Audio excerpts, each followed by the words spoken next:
Bonjour à tous et bienvenue sur ma chaîne. Aujourd'hui, je vais vous montrer comment je réalise un portrait de chien au pastel sec. C'est une commande que j'ai réalisée sur un format de 30 par 40 cm sur du papier pastel mat et j'utiliserai une variété de crayons pastel de différentes marques pour donner vie à ce chien. C'est une technique que j'adore et j'ai hâte de partager tout le processus avec vous. La création d'un pelage réaliste au pastel sec pour le portrait d'un chien peut être un défi, mais avec la bonne technique et de la pratique, vous pouvez obtenir des résultats impressionnants.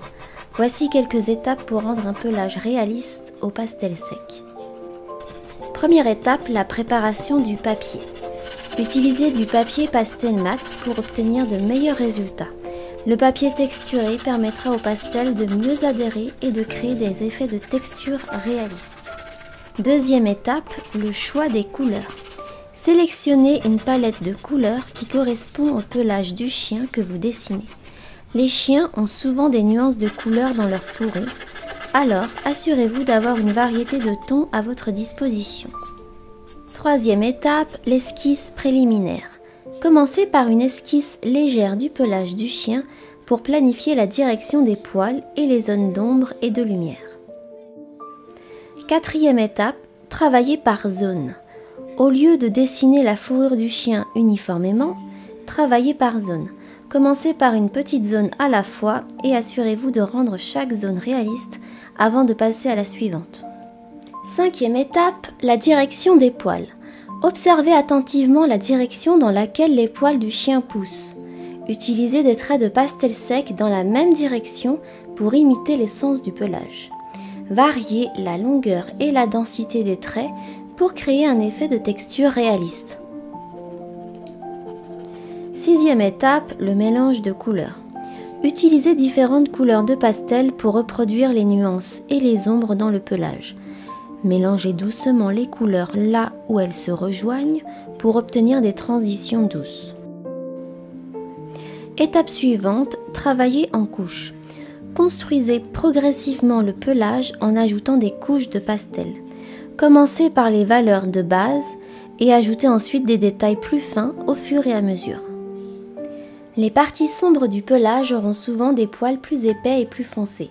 Accentuez ces zones pour créer du contraste et ajouter de la profondeur. La clé pour créer un pelage réaliste est la patience et l'observation. Prenez le temps d'examiner votre modèle ou une référence photographique pour comprendre la manière dont le pelage est agencé et comment la lumière interagit avec lui. Dernière étape, les références visuelles. Utilisez des photos de chiens de qualité pour vous aider à rendre le pelage de manière réaliste. Observez les détails, les couleurs et la texture du pelage. N'oubliez pas que la pratique est essentielle pour améliorer vos compétences en rendu de pelage au pastel sec. Plus vous travaillerez sur ce type de détails, plus vous deviendrez compétent pour créer des portraits de chiens réalistes. Je vous souhaite un excellent visionnage et j'espère que cette démonstration vous aidera à réaliser un portrait de chien en pastel sec dont vous serez fiers. Si vous avez des questions tout au long de la vidéo, n'hésitez pas à les poser dans la section des commentaires.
Si vous avez apprécié cette vidéo, n'oubliez pas de cliquer sur le bouton j'aime, de la partager avec vos amis et bien sûr de vous abonner à ma chaîne pour ne pas manquer mes prochaines vidéos.